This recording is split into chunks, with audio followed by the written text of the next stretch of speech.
Envisager un référendum, considérer la possibilité d'organiser une consultation populaire. Le Premier ministre envisage un référendum pour faire approuver son plan de réduction des dépenses.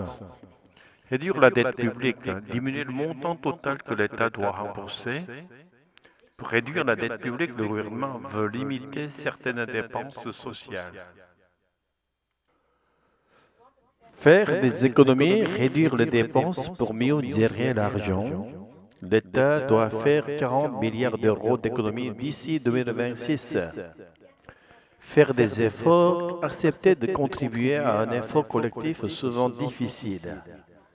Bayrou affirme que tout le monde devra faire des efforts.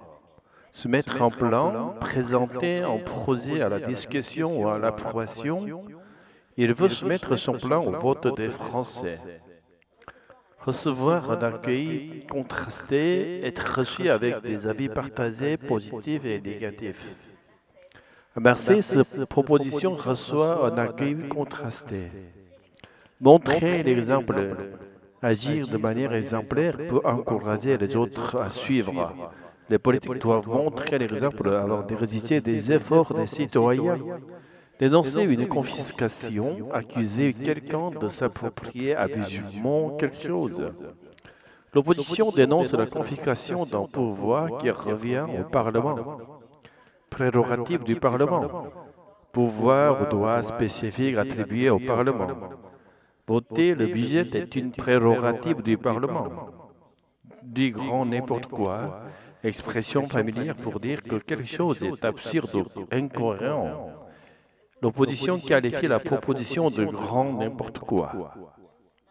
Un document amendable, un texte qui peut être modifié par des propositions de changement. Le budget est un document amendable, ce qui n'est pas compatible avec un simple oui-non. Avoir assez être fatigué, excédé par quelque chose. Les Français ont assez de hausses d'impôts. Légitimer une démarche, justifier une action, la rendre acceptable ou raisonnable.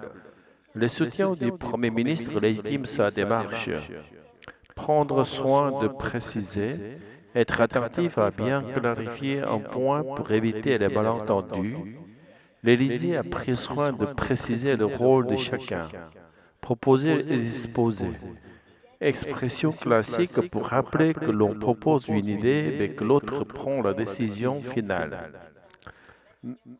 Matignon propose, mais c'est le président qui dispose. Le Premier ministre français, François Bayrou, envisage un référendum pour réduire la dette publique. Il annonce qu'avec 40 milliards d'euros d'économies à faire pour 2026, tout le monde devra faire des efforts. Dans une interview accordée au journal du dimanche, le 4 mai, François Bayrou propose d'organiser un référendum pour soumettre ses pistes de réduction des dépenses. C'est un plan d'ensemble que je veux soumettre. Il demandera des efforts à tout le monde. Il ne peut réussir si le peuple français ne le soutient pas, y déclare-t-il. À Marseille, cette hypothèse reçoit un accueil contrasté. Très bonne idée, mais il faut que les politiques montrent l'exemple soutien une passante. L'opposition défavorable, l'opposition de gauche dénonce la confiscation du prérogative du Parlement. C'est du grand n'importe quoi, je crois qu'il n'y croit pas lui-même. D'une part parce qu'un budget ne peut pas être soumis à un vote, oui ou non. C'est un document qui doit être amendable, dénonce Eric Coquerel, le président de la commission des finances à l'Assemblée nationale. À droite, même réticence, il n'y a pas besoin de référendum pour savoir que les Français en ont assez des hausses d'impôts, assure Laurent Wauquiez, président du groupe droite républicaine à l'Assemblée nationale. Le soutien du Premier ministre, eux, légitime sa démarche. Samedi 3 mai, l'Élysée a pris soin de préciser que Matignon propose et que le président dispose. Un référendum pour qui? Claire, 55 ans, fonctionnaire à Marseille, engagé et critique. Thomas, 38 ans, commerçant plutôt favorable au projet de Bayrou. Tu as entendu parler de ce que Bayrou veut faire? Un référendum pour réduire la dette publique? Franchement, j'y crois pas une seconde. Si j'ai vu ça dans le journal du dimanche, honnêtement, pourquoi pas? Au moins, il propose de demander l'avis du peuple. C'est pas si courant. Mais un budget, ça ne se vote pas par oui ou non. C'est un travail de précision, ça s'amende, ça se négocie, c'est le rôle du Parlement, pas des urnes. Je comprends, mais est-ce que tu as confiance en nos députés pour gérer les 40 milliards d'économies à faire? Ils reculent toujours devant les décisions difficiles.